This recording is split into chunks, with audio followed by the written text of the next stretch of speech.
Buenos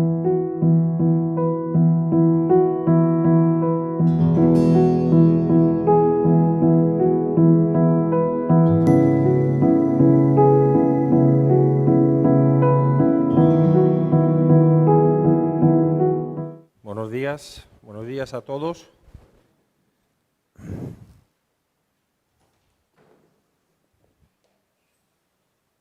Como acabamos de cantar, es cierto, y digo amén, esta agua no nos puede saciar, sobre todo cuando sales aquí, hueles a tener sed muy rápido. El única agua que puede saciar es que procede, la que viene de la misma fuente. Es una fuente inagotable. Pues damos gracias a Dios por estos momentos que hemos tenido de oración, de adoración, como hablaba Mario en el Salmo que acabamos de leer, porque para los cristianos, para los hijos de Dios, acercarse a Dios es siempre, siempre para el bien, siempre. Amén. Siempre. A pesar de las situaciones que estamos viviendo, a pesar de complicaciones que estamos teniendo, a pesar de todo lo que uno puede vivir, Dios es bueno, Dios es santo, Dios es digno de ser adorado, alabado hoy, y su palabra es digna de ser de predicado hoy también. Bueno, también me gustaría saludar a los que nos siguen por YouTube, un saludo para todos. Y hoy nos toca seguir hacia adelante, ¿verdad? Todavía nos queda mucho por aprender y gracias a Dios por ello. Hoy vamos a seguir con Armonía de los Evangelios y hoy nos toca leer en Evangelio de Marcos capítulo 2. Hoy vamos a mirar, estudiar el llamamiento de Leví o llamamiento de Mateo. Vamos a abrir en Marcos 2. Yo pediría a Marcos, si puedes, por favor, leer Marcos 2, versículos desde 13 a 17. Llamamiento de Leví. Después volvió a salir al mar, y toda la gente venía a él y les enseñaba. Y al pasar, vio a Leví, hijo de Alfeo, sentado al banco de los tributos públicos, y le dijo: «Sígueme». Y levantándose, le siguió.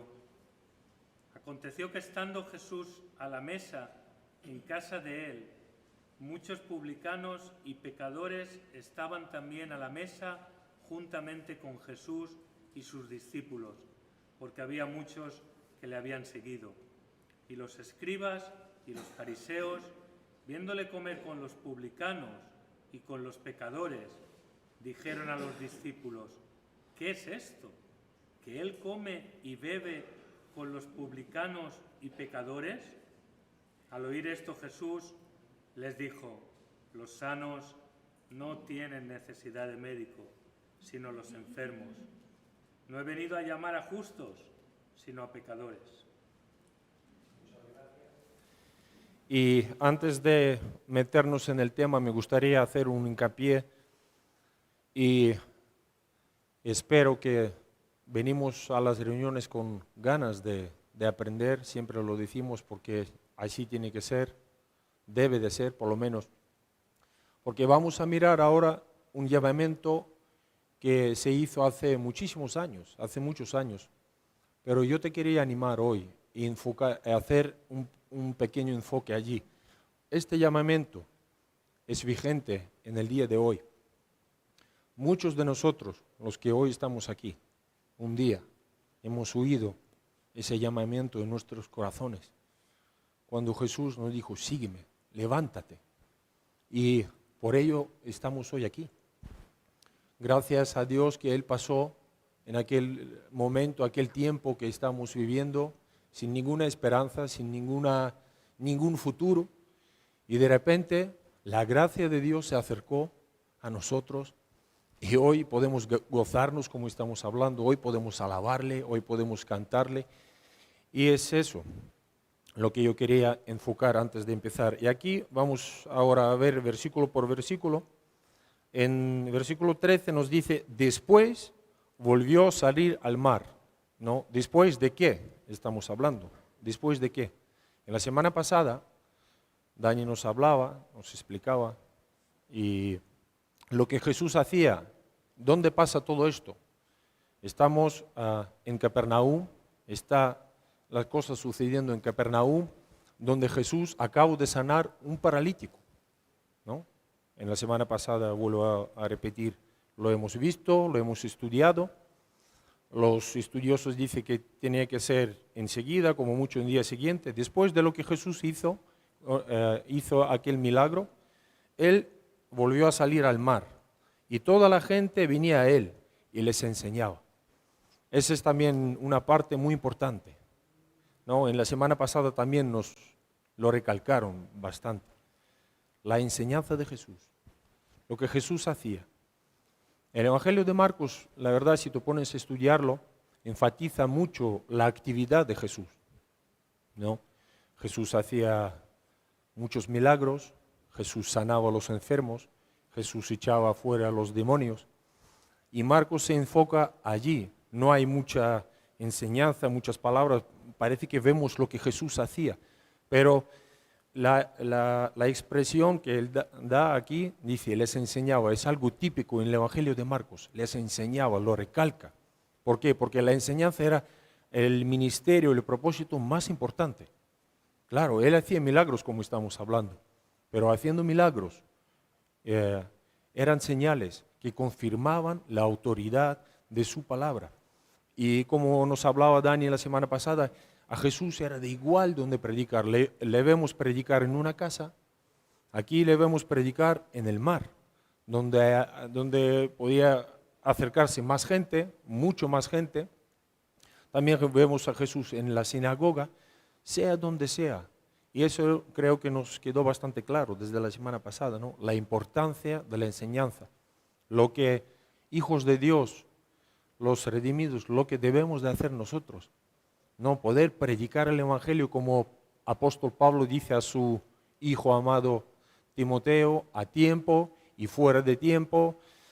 Pues aquí, en este lugar, día de mañana, en el lugar del trabajo, donde estamos con la gente que vienen a visitarnos en nuestros rastros, con la gente donde vamos a trabajar, cuando hacemos recados y trabajos. Bueno, hay oportunidades, Dios nos da oportunidad, Dios nos abre las puertas para poder predicar y llevar el Evangelio a estos lugares. Ahora estamos en verano, es el tiempo de permisos, de vacaciones, cuando la gente va a visitar sus familias. Ese tiene que ser también una prioridad, de poder estar con la familia, de poder estar con los padres.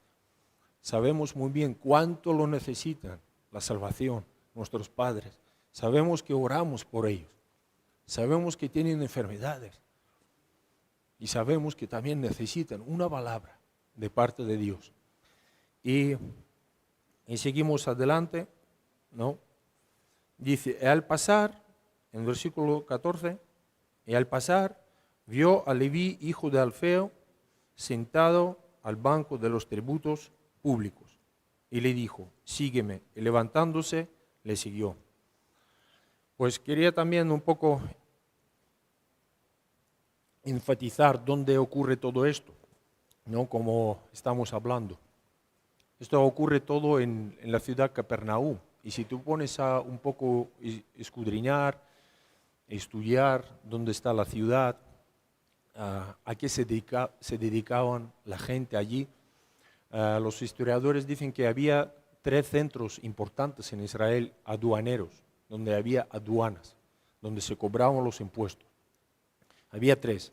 Había uno en Cesarea, en el mar Mediterráneo, había uno en Jericó, en los vados de Jordán, y había otro, tercero importante, aquí en Capernaum, en Galilea, donde venían muchos barcos, donde había muchos negocios, donde había mucho trapicheo de todo clase, y donde se cobraban impuestos, recaudaban los impuestos en todo, absolutamente en todo, de los barcos que venían, de la compra-venta, había una vía importante, estaba mirando, había una calzada romana muy importante que llevaba hacia Damasco.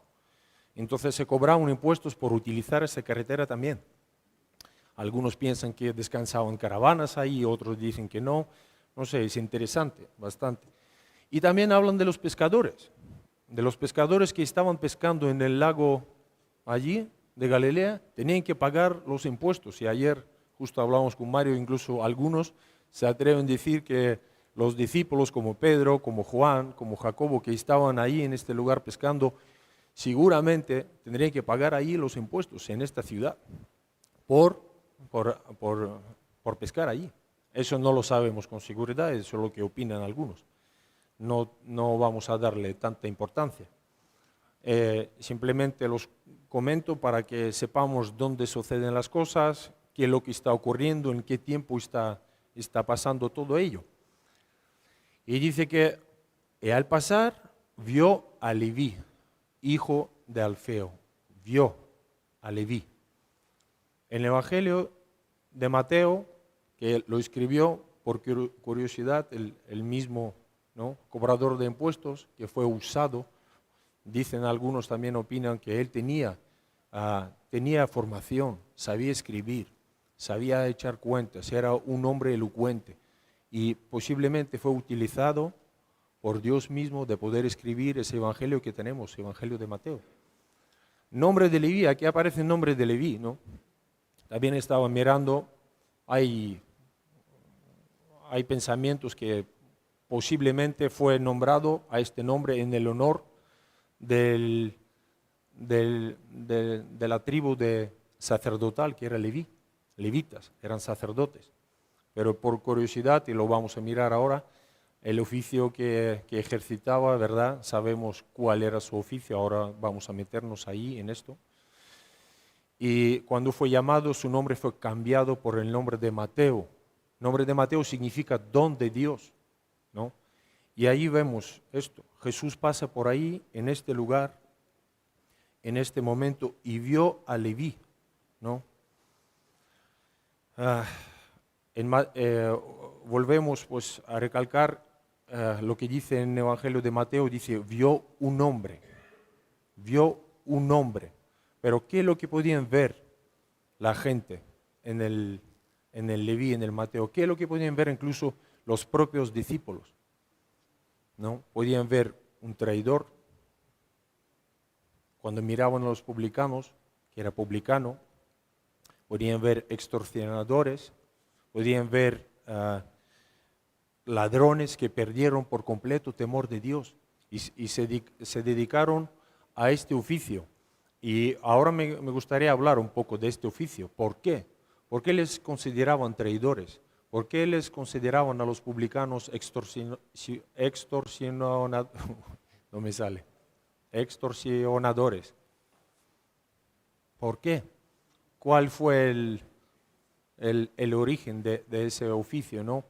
Y si te pones también a mirar, estudiar, lo podemos ver que el Imperio Romano ejercitaba bastante bien este oficio y esa manera de recaudar impuestos. ¿Por qué? Porque era un imperio invasor, era un imperio poderoso, conquistaba muchos países, muchos terrenos, muchos pueblos, y lo que solían hacer, en estos días leía sobre los publicanos de la Roma mismo. Dicen que eran personas tenían cierto poder, tenían cierta autoridad. Había como un grupo, tenían sus privilegios, tenían sus cosas. Pero los romanos, ¿qué solían hacer en las tierras conquistadas?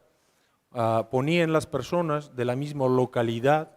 En este caso estamos en Palestina, estamos estudiando Palestina, pues los judíos hacían esto, cogían estas personas de la misma localidad, los ponían a ejercitar este oficio para recaudar los impuestos. ¿Y cuál fue el problema? ¿Cuál es el problema con esto? Sabemos que pagar impuestos no es nada malo, ¿no? Hoy por hoy estamos pagando impuestos. La cosa no ha cambiado, han pasado años y el sistema de recaudar impuestos sigue en vigor. Estamos en ello, ¿no? Pero ¿cuál era el problema?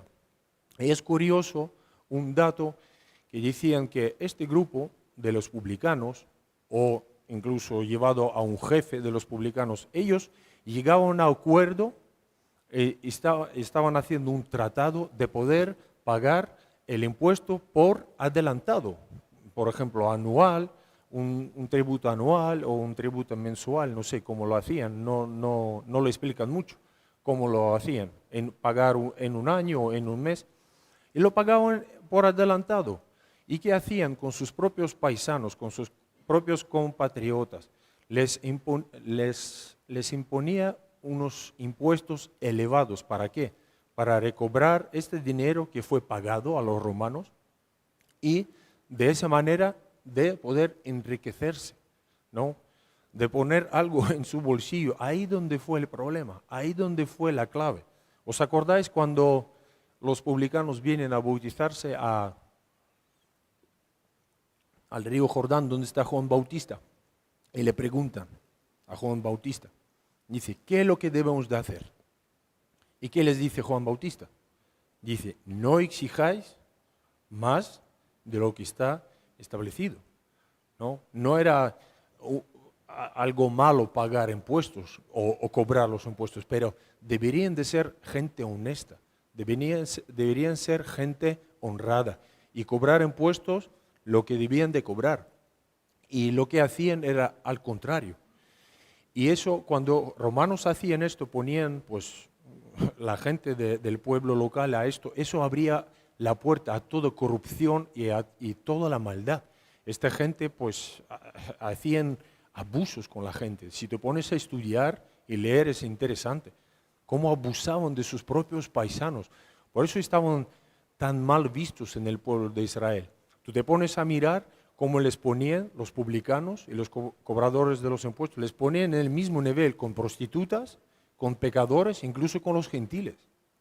No era cualquier cosa, no era cualquier oficio. Claro que les gustaba ejercitar este oficio. ¿Por qué? Porque les trae beneficio material. Tenían dinero. El amor del dinero era su motivo y su promotor. Y la Biblia nos enseña. ¿Qué es lo que nos enseña la Biblia? Cuando habla del amor al dinero, dice que es raíz de todo lo malo. Raíz de todo lo malo. Y ahí vemos, este hombre está allí. Este es su oficio, esta es su realidad. Y yo quería pues un poquito más añadir, hablando de los publicanos, ¿qué más podemos sacar? También es curioso que el tributo que cobraban también fue mandado para mantener templos paganos, también.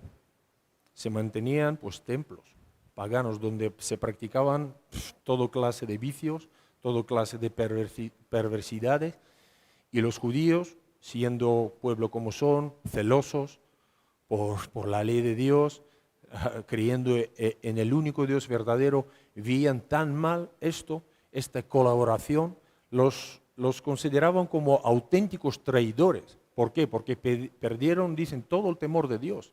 Y estaban colaborando directamente con el imperio invasor, de una manera pues facilitando todo, ¿no? Para que sigan adelante con todo, incluso con su adoración pagana, ¿no? Y a su culto al César también, lo sabemos. Y ¿qué es lo que quería añadir? Ayer estaba meditando, hablé incluso con su madre, pero no me lo contestó. ¿Qué pasa? Cuando cayó por fin como se dice, ¿no? Telón de acero, cuando cayó el comunismo, en nuestro país empezaron a crecer con una velocidad increíble las empresas. Y se llamaban el business privado, no sé, en español sería autónomo o algo así, ¿no? Autónomo. La gente empezaron a abrir sus propias empresas, de toda clase de empresas. Y yo me acuerdo, en caso de mi madre, ella se metió allí con un hombre, montaron una empresa que se dedicaban a arreglar los techos.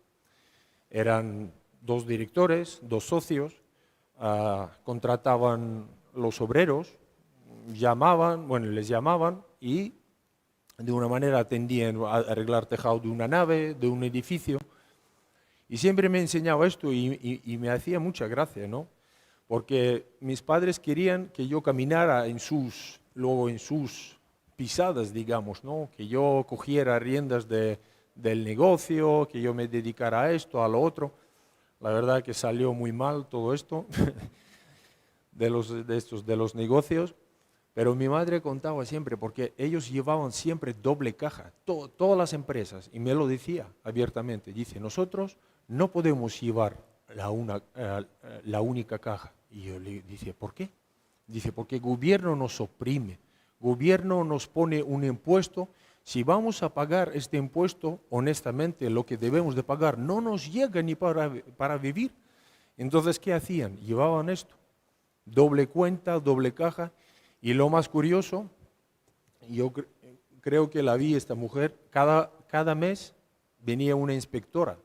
Era mujer que ya estaba designada ya a ciertas empresas, a ciertos lugares como ahí donde estábamos en reciclaje, siempre viene la misma mujer, es inspectora, ¿no? Ella está designada a este territorio, a esta zona y va siempre allí cada medio año. Pues esa mujer venía cada mes y cuando venía cada mes, mi madre siempre debería sacar un sobre, siempre. Sacaba un sobre.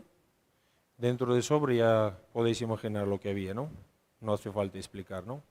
Había un sobre y debería de darle un sobre, porque si le das un sobre y de una manera está mal hecho, pues por supuesto está mal hecho, se llama sobornar, pero era algo tan natural en años 90, yo no sé cómo está la cosa ahora, pero en años 90 era tan natural, tan legal, tan normal, hasta todo el mundo lo sabía. Todo el mundo lo sabía, pero todo el mundo lo hacía y todo el mundo estaban contentos. La empresa está contenta porque tus cuentas y tu trabajo está bien revisado y da ok. El inspector, pues imagínate, pues súper contento porque se lleva su ganancia, se va todo tranquilo, te pone todo bien, su firma y se acabó. Eso es lo que, fíjate, y eso han pasado años, pues imaginaros aquel tiempo, los abusos, los engaños, los robos que hacían esta gente, cómo manipulaban estas cosas. Y eso lo que estamos hablando, eso es lo que ven los hombres, incluso posiblemente lo que vieron discípulos, pero ¿qué es lo que vio Jesús? Esa es la pregunta. ¿Qué es lo que vio Jesús? Jesús vio un hombre, su cruda realidad del pecado. Un hombre con sus necesidades, con sus problemas, con su corazón vacío, con sus inquietudes, con la vida que llevaba. Esto es lo que vio Jesús. Y yo cuando estaba preparando esto, a mí me hablaba fuertemente a mi corazón. ¿Cómo vemos la gente que están a nuestro alrededor? ¿Cómo estamos mirando a la gente que están trabajando con nosotros o que vienen, como decía antes, que vienen a visitar a nuestras tiendas? ¿Cómo los vemos? ¿Alguien despreciable que no merece nada? ¿O vemos con esta compasión que Jesús tiene? A Jesús no le importaba, es curioso. Si tú miras los discípulos, ¿quién era? La verdad.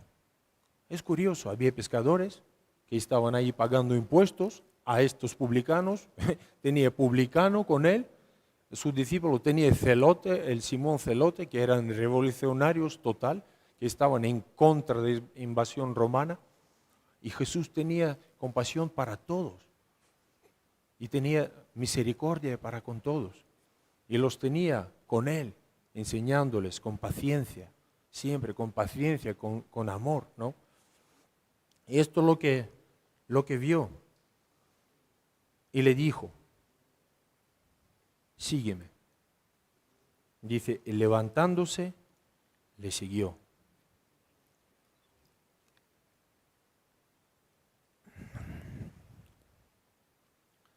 Y esto sígueme no era una invitación a dar un paseo marítimo por aquella zona, seguramente que era muy guapa, muy muy llamativa, el mar. Jesús no le llamaba dar un paseíto, Jesús no le llamaba pasar un rato con él por ahí y nada más. Cuando Jesús le dice, sígueme, para Mateo significado todo, todo. Es levantarse de su puesto de trabajo y ir y caminar con Jesús, aprender de Él, estar con Él, dejar su pasado, dejar todo. Y es curioso también, si tú lo piensas un poco, Mateo se levanta desde el banco, donde está toda la vida, cobrando impuestos, engañando a la gente, enriqueciéndose. Cuando él se levanta desde el banco, él sabe que allí no puede volver más, no va a volver jamás. Vemos, por ejemplo, discípulos de Jesús en el Evangelio de Juan, dicen que volvieron a pescar. Yo no voy a entrar ahora, no es importante ahora hablar de esto, por qué volvieron a pescar, pero volvieron a pescar. Pero a Mateo nunca le ves, nunca le vas a ver sentado en el mismo banco. Jamás volvió a sentarse en este banco. Para Mateo significaba levantarse, dejar todo este oficio, sabiendo que vendrá otro y ocupará su lugar. Para él significaba que dejar estas ganancias deshonestas, dejar su vida cómoda, porque esta gente vive muy cómoda, muy cómoda. Tenían cierta autoridad también, tenían mucha riqueza, mucha ganancia. Entonces él sabía que va a perder todo esto, va a perder esas ganancias, va a perder su trabajo, pero no le importó. Y eso también tiene que hablar a nosotros, eso es también para nosotros. Por eso decía antes de empezar, este llamamiento está en vigor hoy. Hoy puede ser que alguien haya aquí con dudas, con preocupaciones. Que alguien está aquí hoy, quizás has oído antes hablar de Jesús, porque, claro, tú preguntas, ¿cómo es? Es curioso, ¿no? Hay gente que seguramente preguntarán, ¿y cómo fue? Mateo, ¿cómo? ¿Ha tenido un encuentro antes con Jesús? ¿Ha estado antes allí? ¿O Jesús pasó antes? No lo sabemos. La Biblia no nos habla de ello. No sabemos. Podemos opinar, podemos pensar, pero las palabras sígueme han tenido un tal poder, una gracia de Dios ha sido tan poderosa de quebrantar todo esto. Y Mateo se levantó. Yo no sé si ha estado antes con Jesús, no lo sé. Hay algunos que opinan que posiblemente estando ahí, cobrando, hablan de una oficinía en aduana donde él estaba, posiblemente pasaban gente por ahí, día a día. Es lo que estamos hablando. Acabo de sanar un paralítico. Mucha gente le seguía. Mucha gente estaba ahí, incluso entre los publicanos también. Y este hombre posiblemente está ahí viendo lo que está ocurriendo. Está oyendo de una manera, a lo mejor no de manera directa, pero oye los milagros que está haciendo Jesús. Oye de la enseñanza que está dejando Jesús. Oye de su doctrina. Y quizás en el corazón se produce estas inquietudes, como pasó con nosotros. Lo mismo. Ahí lo que podemos ver, siempre me gusta recalcar porque sé que eso pasó en mi vida, en la vida de muchos hermanos y hermanas. Una vez más, vemos este versículo cumpliéndose en la vida de esta persona. Y fue hallado por los que no me buscaron. Me manifesté a los que no preguntaban por mí. Este hombre estaba ahí, no preguntaba por nada. No buscaba a Jesús, no buscaba al Señor. No preguntaba ni siquiera por Jesús, pero Jesús pasó a su lado, pasó. Y eso es lo que pasó con nosotros. ¿Cómo venimos aquí? ¿Cómo venimos aquí? Mira atrás. Recuérdate el primer día cuando tú entraste por esta puerta. ¿Cómo estabas? ¿Qué es lo que traías? ¿Qué es lo que tenías? ¿Y qué es lo que perdiste? Muchos de nosotros hemos tenido cosas, hemos tenido oportunidades. No sé cómo estamos hablando, ser alguien, ser un empresario, ser alguien importante, tener negocios, hacer esto, hacer lo otro. ¿Y qué pasó? ¿Qué pasó? Aquí estamos, todos juntos, de tantos países, de tantas regiones, de tantas culturas, de tantos caracteres, de tantas tierras diferentes, pero con el mismo propósito y con el único propósito de servir a Dios, de seguir a Dios, de alabarle y de vivir para Él, para su gloria. Es el propósito. Es por esto estás hoy aquí y estás escuchando. Estás escuchando. Y ojalá ese es deseo creo que de todos los cristianos que estamos aquí. Porque sabemos muy bien que hay personas aquí que todavía no han dado este paso, que todavía están sentados.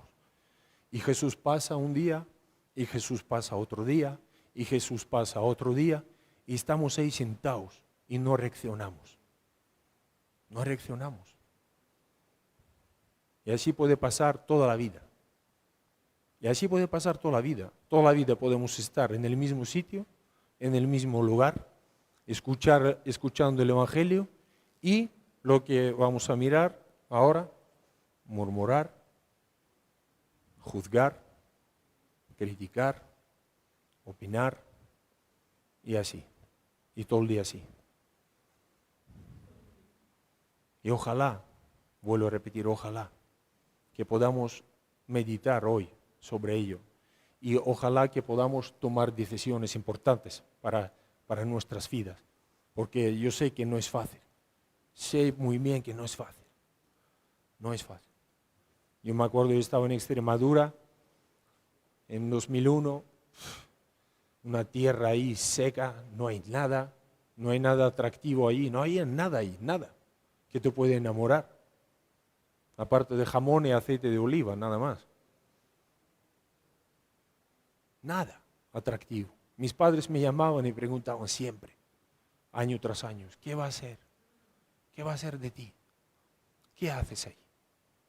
Mi madre vino a verme cuando vio aquello con 45 grados de calor, sin aire acondicionado, en unas naves ahí, de Uralita.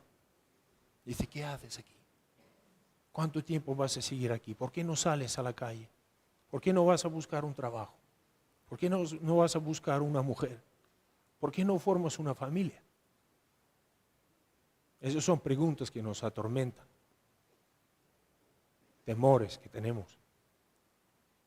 Miedos al futuro. Miedos a dejar lo que tenemos controlado. Porque de una u otra manera sabemos controlar ciertas cosas de nuestra vida, pero no podemos controlar todo nunca.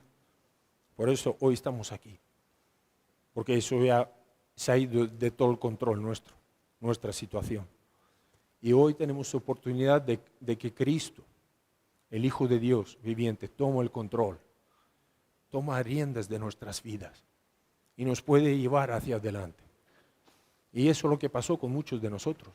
Yo tenía 25 años, tenía 1000 razones y 1000 excusas para no aceptar el Evangelio.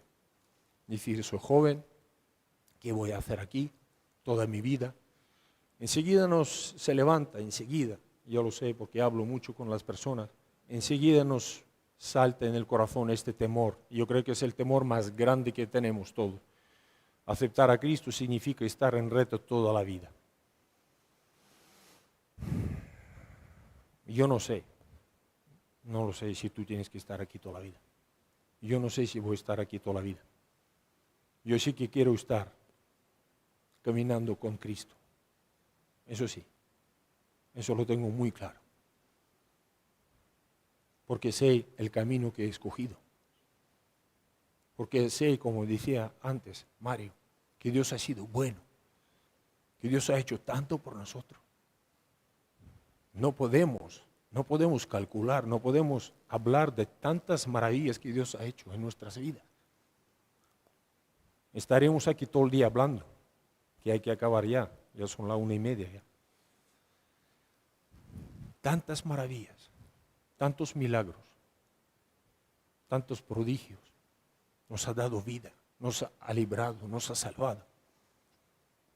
Nos gozamos nos alegramos de poder ser llamados hijos de Dios.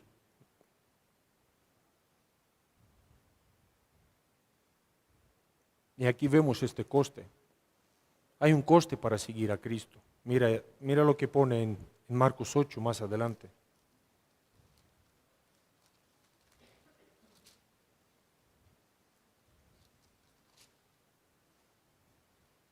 Marcos 8, versículo 34.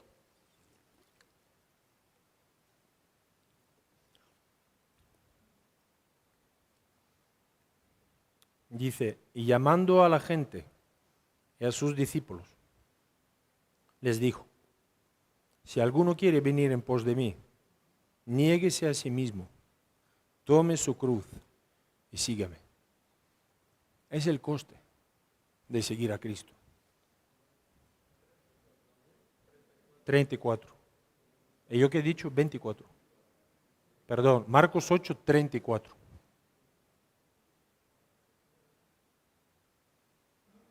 Si alguno quiere venir en pos de mí, niéguese a sí mismo y tome su cruz y sígueme. Eso es lo que pasó con Mateo, con Leví. Él tuvo que levantarse. Él tuvo que negarse a sí mismo. Tú piénsalo esto. Yo a veces pienso esto y empiezo a temblar. ¿Qué quiere decir realmente negarse a sí mismo? Porque todos tenemos deseos, todos tenemos anhelos,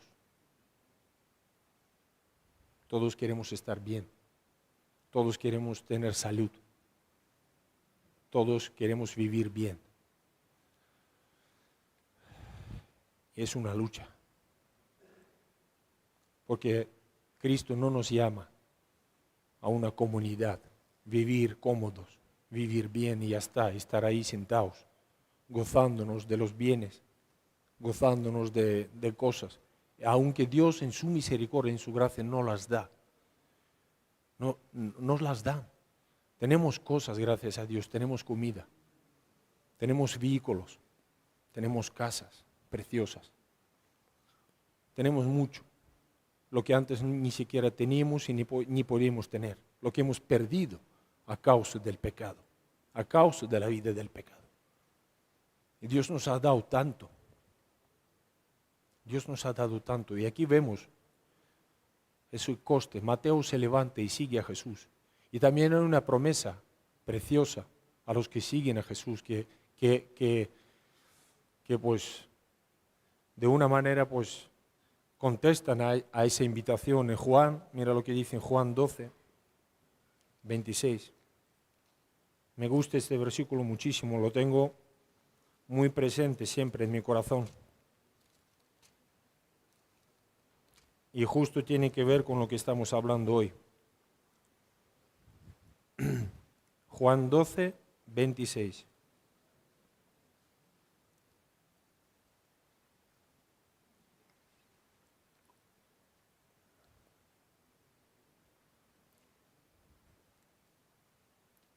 Dice, si alguno me sirve, sígame, y donde yo estuviere, ahí también estará mi servidor. Si alguno me sirviere, mi Padre le honrará.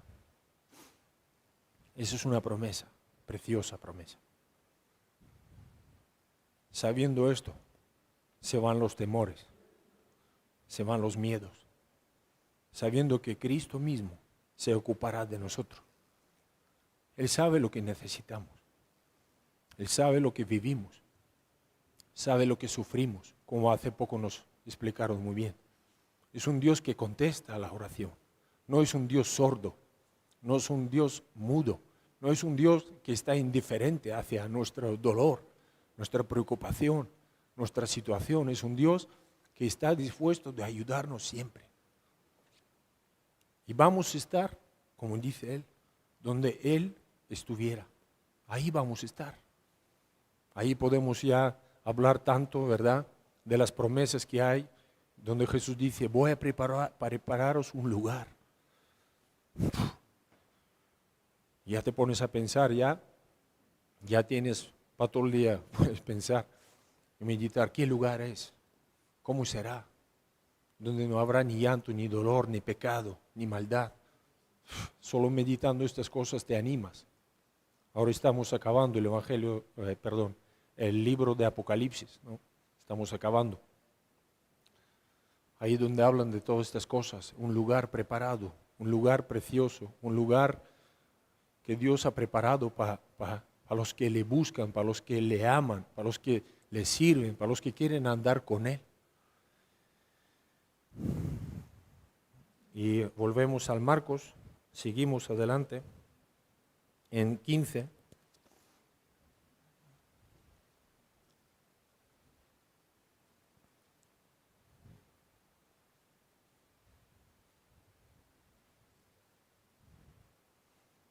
Dice, aconteció que estando Jesús a la mesa en casa de él, muchos publicanos y pecadores estaban también a la mesa juntamente con Jesús y sus discípulos, porque había muchos que le habían seguido, ¿no?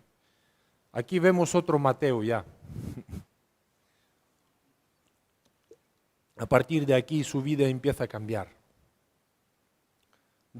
Os dais cuenta, no está él solo. Él, pues venga, Señor, te sigo yo, vente a mi casa. Y lo sienta delante de él y hasta no. Aquí vemos de una manera Mateo evangelista, entre comillas. Él empieza a llamar a la gente, llamar a otra gente. Mira, venid, venid. Eso es lo que nos estaban hablando en la semana pasada, de llevar a los demás a los pies de Cristo, lo que cantamos en la semana pasada. La razón que a otros llevar a ti, que en mi vida no nunca falte deseo de buscarte. Y la razón, pues llevar a otros a ti. Aquí vemos Mateo llevando a otra gente a los pies de Cristo. Fijaros, es curioso. Me he acordado de Cornelio también, es parecido. Cornelio, cuando ya viene Pedro a su casa, él corre, junta a su familia, sus amigos. ¿Por qué? Porque sabe que viene Pedro, sabe que trae una palabra de Dios, una palabra que necesita él y todos sus amigos y la familia. Y aquí vemos Mateo preocupándose ya por otra gente. Ya les llama a su casa y hace un banquete. Y cuando me ha hablado de banquete me acordaba rápido de Zaqueo, es otro, ¿no? No vamos a leerlo, así lo repasamos por encima. El cobrador de los impuestos más famoso, que viene en Lucas 19, habla de no habla de publicano, habla de un jefe de los publicanos, imaginaros. Yo digo, ¿cómo tiene que ser este hombre? ¿Cuánto tenía que tener este hombre? ¿Cuánto? Jefe de los publicanos. Un hombre pequeñito que subió al sicomoro, vio a Jesús. Jesús pasaba por ahí, más bien Jesús le vio a él y le dijo, bájate, bájate, es necesario que hoy esté en tu casa. Y vemos ahí donde se produjo ese arrepentimiento, porque Jesús mismo le dice, este es el verdadero hijo de Abraham, porque Zaqueo se puso de pie. ¿Y qué es lo que dijo Zaqueo? ¿Qué es lo que dijo? Dice, si he engañado a alguien, lo pagaré, lo pagaré. ¿Y cómo lo pagaré? Cuadruplicado, dice, cuadruplicado. Y aquí vemos otro banquete, hay un gozo. Eso es. Cuando tú tienes un encuentro personal con Cristo, hay un gozo, hay un ánimo, hay ganas de compartirlo. ¿De igual con quién? Con un chico nuevo que viene, con tus padres, con tu familia, con la gente. ¿Por qué? Porque hay vida. El que tiene hijo, ¿tiene qué? Tiene vida. Y eso no se puede esconder, eso no se puede tapar. El que tiene vida la tiene, porque la vive y la comparte con los demás. Y quiere compartirla con los demás. No lo guarda todo para él egoístamente, lo que éramos antes, egoístas. Todo era para nosotros, todo queríamos bien para nosotros y para los demás nada. Pero en Cristo Jesús, en el Evangelio, es al revés. Debería de ser al revés. Es darse por los demás, es servir a los demás, es ayudar a los demás, es cubrir a los demás. Eso es el servir a Cristo. Esto significa negarse a sí mismo. Eso significa tomar tu cruz cada día. Y ahí es donde está el conflicto. Siempre lo tenemos conflicto, porque la carne no quiere servir. La carne no quiere apoyar. La carne no quiere nada. La carne quiere comunidad. La carne quiere lo suyo. La carne es muy egoísta. Y esa es nuestra lucha día a día, nuestra batalla. Y aquí vemos lo que estamos hablando. Mateo pues haciendo banquete. Y vienen aquí, vemos, mira lo que viene ya enseguida. Por un lado hay un gozo, hay un ánimo, hay una comunión. ¿Y qué es lo que ocurre muchas veces? Siempre hay oposición, siempre. Y siempre va a haber. ¿Por qué? Porque el enemigo no descansa. Y lo hablamos un día cuando hablábamos de tentaciones de Jesús. El enemigo no para. El enemigo siempre está en el acecho. Al enemigo no le agrada el gozo que tú y yo podamos tener en Cristo Jesús. No le agrada esta comunión que uno puede tener con otro. No le agrada. Y aquí vemos estos escribas en 16, los escribas y los fariseos, dice, viéndole comer con los publicanos y con los pecadores, dijeron a los discípulos, ¿qué es esto? ¿Que él come y bebe con los publicanos y pecadores? ¿No? Es curioso también, yo me preguntaba, ¿cómo podían ver si no fueron invitados? ¿Qué hacían allí? Dice, vieron, pero no estaban invitados. Y dice que en las casas, estamos mirando, dice que cuando se hacía un banquete, una invitación, las casas eran no como ahora. Te metes en un piso, cierras la puerta y nadie sabe lo que estás haciendo. Allí las casas eran diferentes.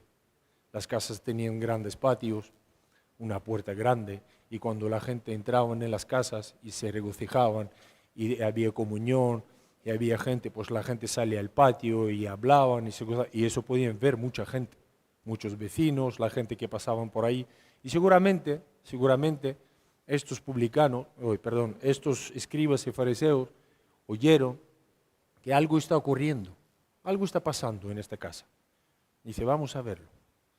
Y cuando vinieron y vieron, otro detalle curioso, no van a hablar con Jesús. No van a hablar con Jesús, no van a decir, maestro, ¿por qué estás aquí en esta casa? Con esta gentuza, con esta gente. ¿Ellos dónde van? A los discípulos. A los discípulos. Y empiezan, ¿sabe lo que quieren hacer aquí? A descreditar al maestro. Y empiezan a murmurarse contra el maestro. Empiezan a hablar mal, calumniar contra el maestro. ¿No te suena esto? Calumnias.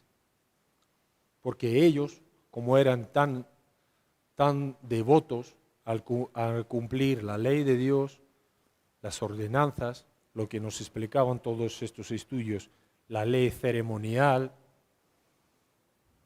tradición, purificación, para estos maestros, ellos físicamente no podían estar con ellos. Fijaros, la enseñanza que daban y la enseñanza que transmitían. Ellos se consideraban tan santos, tan puros, tan dignos de Dios, que no podían entrar en la casa de un pecador, no podían estar con los publicanos. Había una separación. ¿Y Jesús qué hace? Todo lo contrario. Jesús está con esta gente. Jesús no está ahí deleitándose de la comida y del vino o de lo que sea. Jesús está ahí porque conoce los corazones. Jesús está ahí porque hay un propósito para esta gente también. Jesús está ahí para darles una esperanza y darle una dirección correcta. Y viene esta gente y empiezan a desacreditarle. Empiezan a hablar mal de él. Dice, ¿qué hace este maestro? ¿Qué clase de maestro es este? ¿Cómo puede comer con esta gente? Con estos pecadores. Y con nosotros puede pasar lo mismo. Lo mismo. Van a venir situaciones, van a venir personas que van a querer desacreditar nuestra fe, que van a querer desacreditar nuestra confianza, que van a querer desacreditar nuestro caminar con Él. Y hay un versículo importante, vamos a verlo en Pedro, en 1 de Pedro 3:15.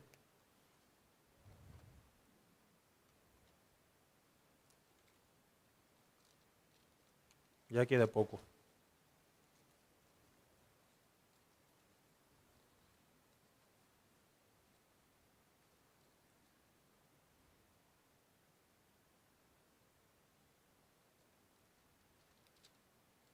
Tres 3:15 dice,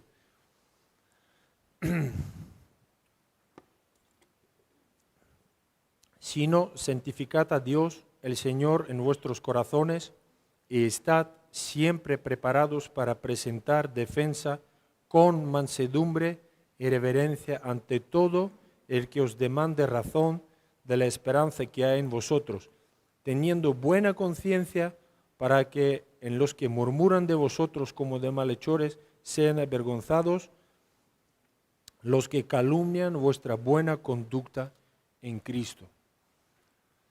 ¿Ves? Tenemos que estar dispuestos siempre a dar la razón de nuestra esperanza, porque van a venir estos momentos. Incluso, como hablaba antes, incluso de parte de nuestra propia familia. Cuando empiezan a meter los pensamientos en tu corazón, ¿qué haces tú aquí? ¿Por qué tanto tiempo llevas aquí? ¿Y qué va a ser de ti? Y muchas cosas más. Y muchas cosas más. Y aquí en 17, y aquí acabamos,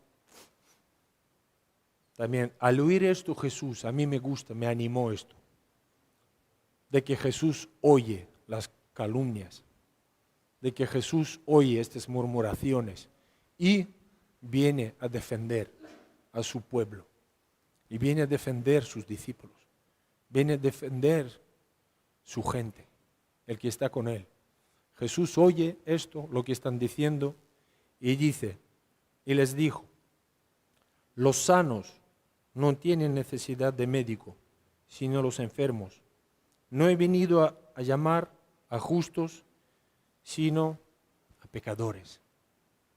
¿No? Aquí Jesús se presenta como el médico del alma. Médico del alma. Y los enfermos compara con un hombre pecador, con el pecado. La Biblia nos enseña que todos están destituidos de la gloria de Dios, que todos pecaron, tanto los judíos, tanto los gentiles. No hay justo ninguno. Si hoy podemos llamarnos justos, ¿por qué? Porque hemos sido justificados por la sangre de Cristo, por el sacrificio del Cordero. Cristo es nuestra justicia. No somos justos porque llevamos aquí 30 años. No somos justos porque trabajamos bien. No somos justos porque sabemos hacer cosas. No. Con estas personas pasaba exactamente lo mismo. Ellos se creían sanos. ¿Por qué? Porque cumplían la ley, lo que hablamos antes. Porque cumplían las ceremonias, porque cumplían la tradición, y entonces ellos mismos se creían ser sanos, fuertes y estar bien. Y los demás les consideraban como débiles, enfermos, apartados de Dios, sin ninguna esperanza. Y aquí dice, he venido a llamar justos a pecadores. Estos escribas y fariseos se creían justos por lo que hacían, ¿no? Ellos se consideran justos y buenos delante de Dios porque cumplían con las reglas de la ley y a los demás les consideraban pecadores, malos y, como hablábamos antes, sin ninguna esperanza. No había ninguna esperanza. Y aquí, para acabar, mira, en Jeremías 30, lo que Dios declara en su palabra.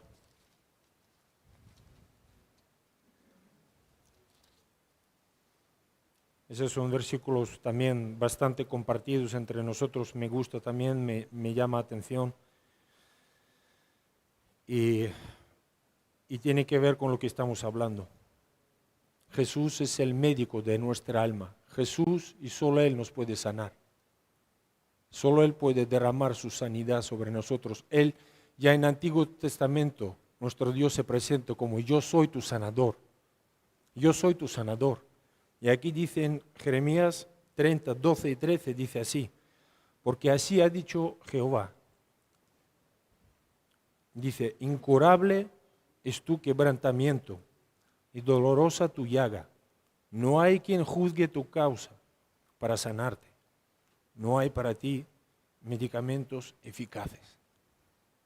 Ellos buscaban estos medicamentos eficaces cumpliendo la ley, cumpliendo las reglas, cumpliendo las normas, pero estaban tan ciegos, tan duros de corazón, que dejaron a un lado la misericordia, compasión y amor.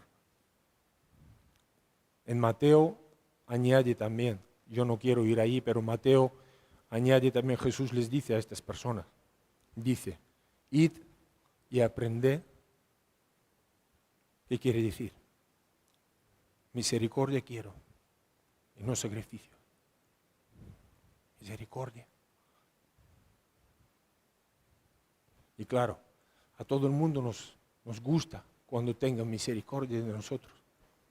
Pero yo me pregunto a mí,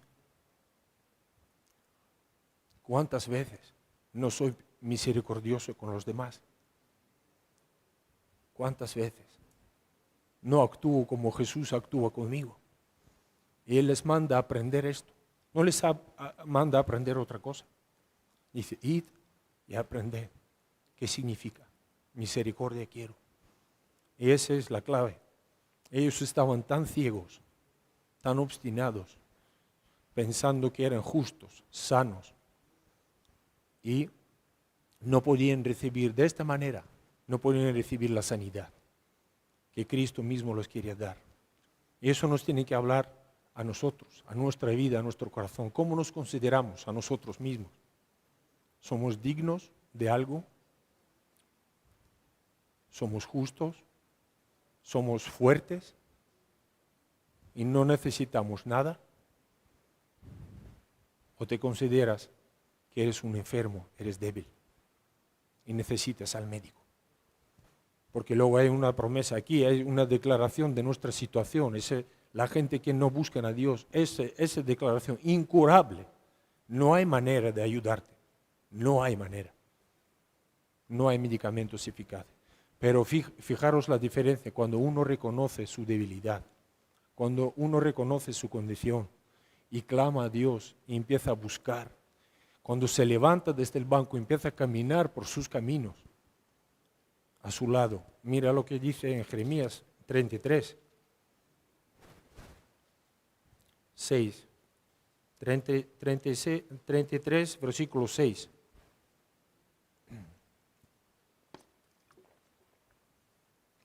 Dice, también Dios hablando, he aquí que yo les traeré sanidad y medicina y los curaré y les revelaré abundancia de paz y de verdad.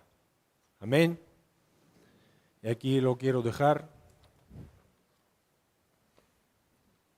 Que Dios os bendiga.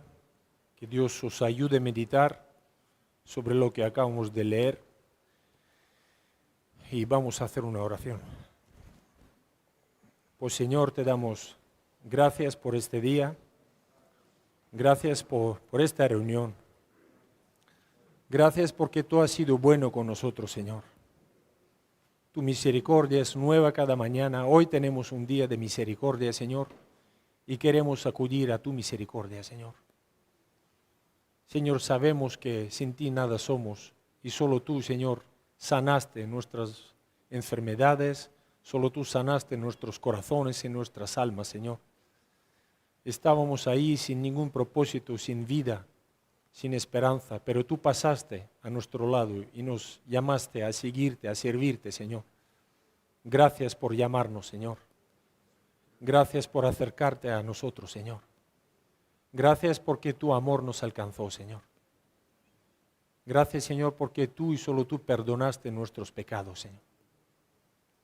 Señor, te quiero rogar y pedir una oración especial por las personas que quizás están dudando en sus corazones,